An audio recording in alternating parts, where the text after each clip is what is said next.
Nous allons pouvoir approfondir les calculs matriciels pour traiter des problèmes d'évolution. Alors on va commencer par un problème d'évolution sur les mouvements de population. On regarde donc la population d'un pays, on suppose qu'elle reste constante pour l'exercice et il y a des mouvements de migration, donc des ruraux, enfin de la campagne à la ville et de la ville à la campagne.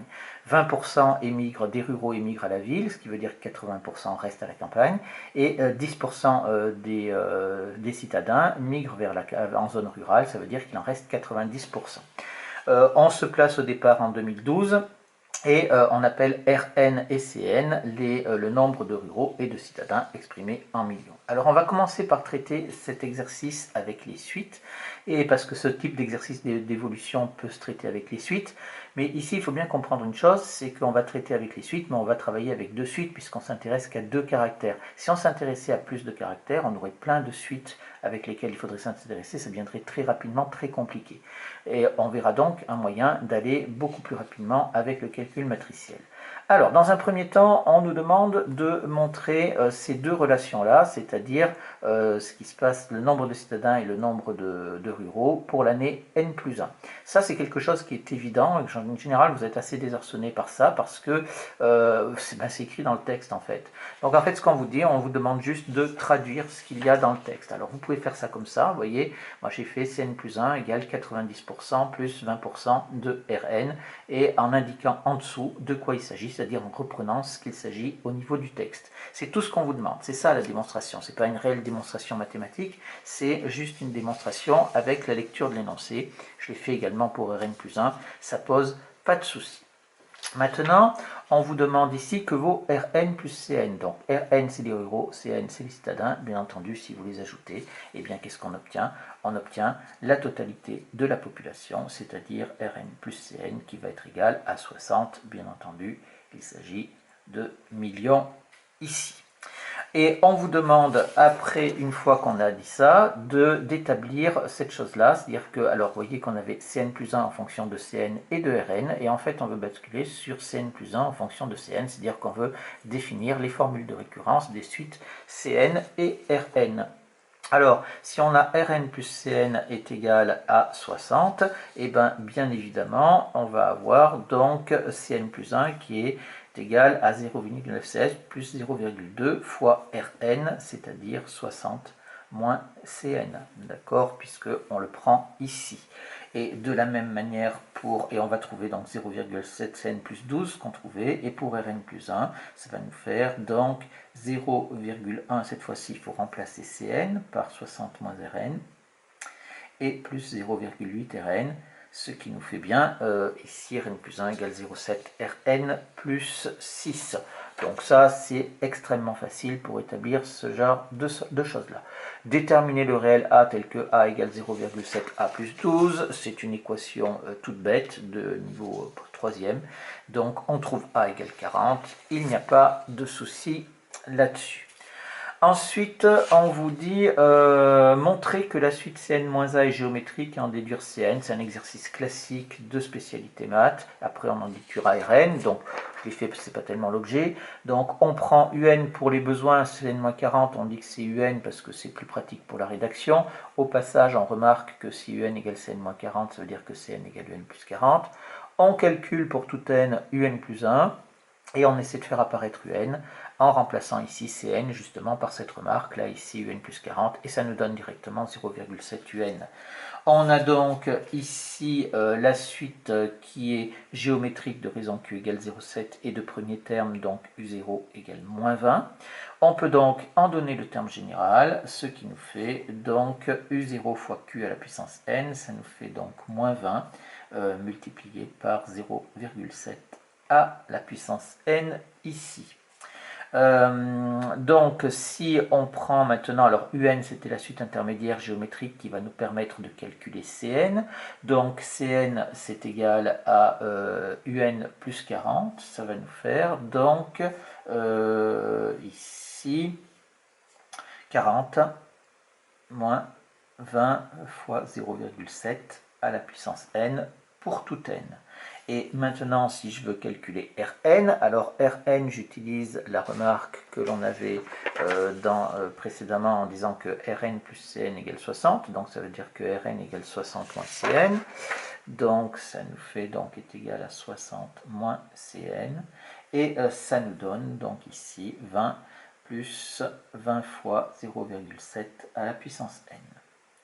Voilà donc pour Cn et Rn. Ensuite, on a déterminé l'expression, le terme général de notre suite Cn et Rn. On vous demande d'en déduire les limites des suites.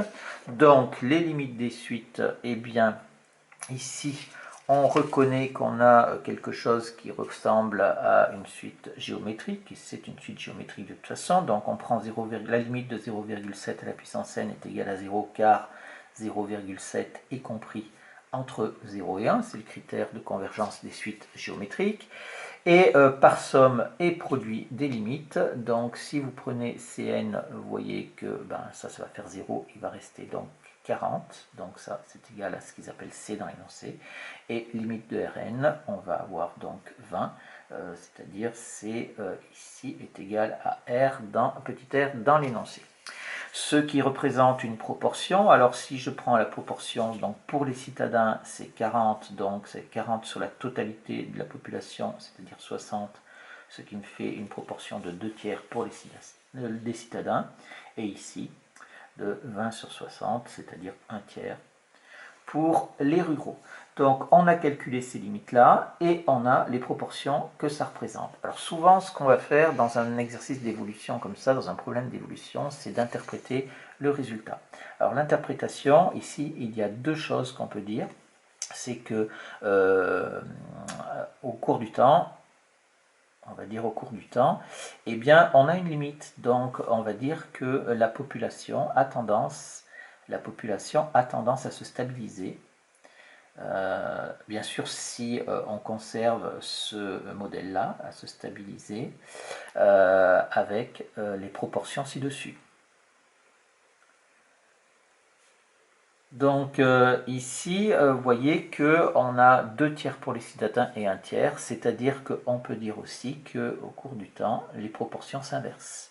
Puisque c'est l'inverse de ce qu'on avait, puisqu'au départ on avait 20 millions de citadins et 40 millions de ruraux. Donc vous voyez, au cours du temps, les proportions s'inversent de ruraux et de citadins.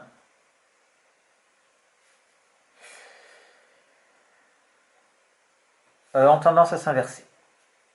Bien, ça c'est toujours compliqué, les interprétations, c'est-à-dire que voilà, il faut arriver à remettre dans le contexte les chiffres que l'on trouve.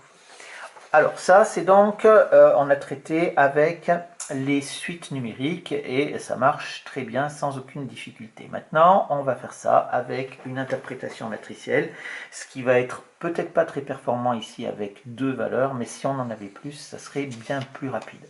Donc on prend la matrice Hn qui est CnRn et on veut montrer que le système établi à la première question va nous donner cette chose-là. Eh bien, on a déjà fait du calcul matriciel, on sait traduire cette chose-là, donc j'écris Hn plus 1 qui est égal à ça, et ça nous fait quoi? Ça nous fait donc, ici, on va avoir la matrice, donc 0,9, 0,2, ici 0,1, 0,8, multiplié par la matrice, donc Cn, Rn.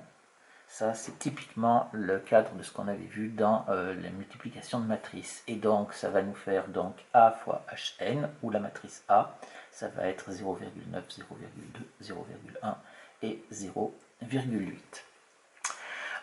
Ensuite, pour la question B, on nous dit donc de montrer que Hn est égal à A à la puissance n H0. Alors vous voyez que ici, il faut bien comprendre que Hn plus 1 est égal à A fois Hn. Ça ressemble fortement à une suite géométrique, c'est-à-dire qu'on doit retrouver des résultats similaires. Donc la démonstration par récurrence ici du fait que N plus 1 est égal à que Hn est égal à An fois H0, bien, elle se fait de la même façon qu'on aurait pu le faire avec les suites suite géométrique. Alors, l'initialisation, ben, en fait, on l'a faite dans la question précédente, donc c'est pas la peine de la faire. Et on y va, on fait au rang suivant. Donc, on suppose qu'on a Hn qui est égal à n H0. Donc, qu'est-ce qu'on va faire ici au rang suivant? On va calculer donc Hn plus 1. Hn plus 1 qui va donc être égal à quoi? Qui va donc être égal à A fois Hn. Qui va être égal à quoi? Eh bien à A fois A à la puissance n H0. Et ici, c'est là que j'utilise mon hypothèse de récurrence. Ici, pour écrire cette chose-là. Et ça me fait donc est égal à A à la puissance n plus 1 fois H0. J'ai oublié de préciser H0 ici, c'est donc le nombre de citadins et de ruraux. On en avait 20 millions au départ et 40 millions après. Donc la propriété est héréditaire et on a bien le résultat donné. Ensuite, si on prend la question deuxièmement petit a, on a donc un logiciel qui nous a calculé donc cette matrice AN, les puissances de cette matrice AN. Ici, on obtient cette chose-là. On voit bien que 0,666, etc., 0,333, ça fait 2 tiers, ça fait 1 tiers. Et on voit bien donc que la limite ici que l'on peut proposer pour quand ça tend vers plus l'infini, donc il semble que ça tende vers ici la matrice 2 tiers. Ici, je vais avoir également 2 tiers pour ce coefficient-là, 1 tiers et 1 tiers. Alors, cette matrice, on l'appellera L par la suite. Donc ça, on l'a fait, et mettre une conjecture sur la limite de la matrice A à la puissance n. On vous demande maintenant d'établir que la matrice A à la puissance n a ces coefficients-là. Alors ça, c'est quelque chose qu'on va démontrer par récurrence. C'est extrêmement long, pas compliqué, mais long, parce qu'il faut faire les 4 coefficients.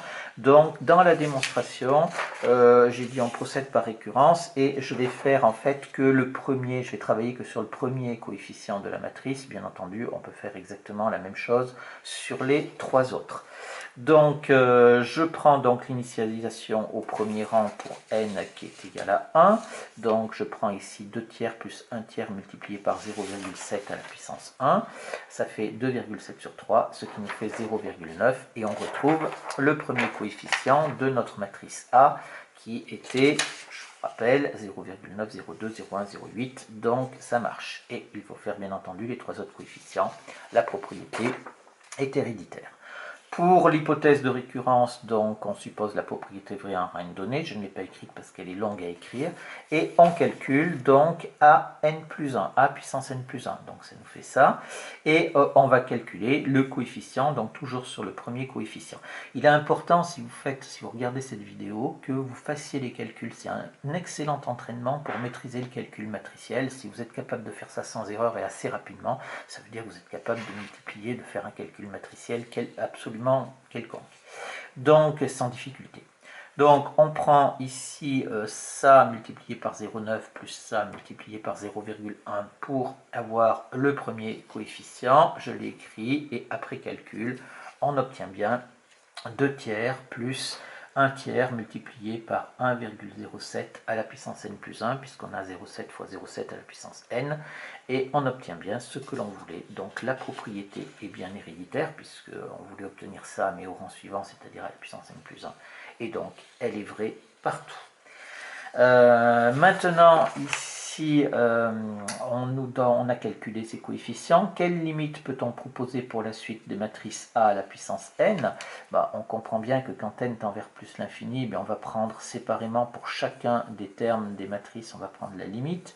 La limite, c'est exactement la même chose que dans la partie A. 0,7 est compris entre 0 et 1, donc 0,7 à la puissance n tend vers 0. Donc là, il va nous rester plus nous rester que 2 tiers, 2 tiers, 1 tiers et 1 tiers, ce qui est exactement ce qu'on avait trouvé, ce qu'on avait mis comme conjecture. Donc 2 tiers, 2 tiers, 1 tiers et 1 tiers. Ici, en prenant la limite de chacun des coefficients. Ensuite, on vous dit, on a proposé la limite L. Ici, on vous demande de calculer Hn. Donc pour calculer Hn, c'est encore du calcul matriciel. Donc on fait a à la puissance n fois h0, et bien entendu avec la matrice a à la puissance n qui est comme ceci.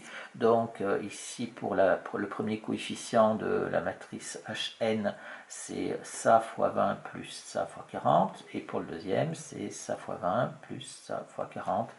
Et donc voilà, après calcul, vous organisez de façon à obtenir les résultats de manière relativement facile. On va donc retrouver bien évidemment ici les mêmes résultats que l'on avait dans la partie A. Si je retrouve ma partie A, ça doit être là. Oui, la partie A, on avait ici, vous voyez, Rn qui est égal à 20 plus 20 fois 0,7 à la puissance n, et Cn qui est égal à 40 moins 20 fois 0,7 à la puissance n. On retrouve exactement la même chose dans notre matrice Hn, bien entendu.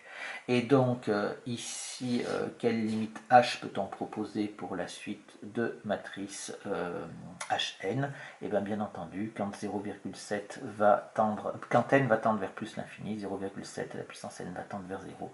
Et donc, on va pouvoir proposer 40 et 20 comme matrice limite ici. Pour les derniers calculs ici, h égale LH0 et LH égale h, c'est du calcul matriciel très simple qui ne pose pas de difficulté. Donc voilà cet exercice, voilà un problème d'évolution. Vous voyez que c'est très long à traiter. Et bien entendu, ici on n'avait que 2 suites numériques. Si on avait plus de suites, ça serait vraiment très compliqué. Donc là, il va falloir optimiser ça avec le calcul matriciel. Et bien entendu, les calculatrices ou un logiciel de calcul formel va être extrêmement pratique pour gagner du temps pour traiter ces problèmes-là.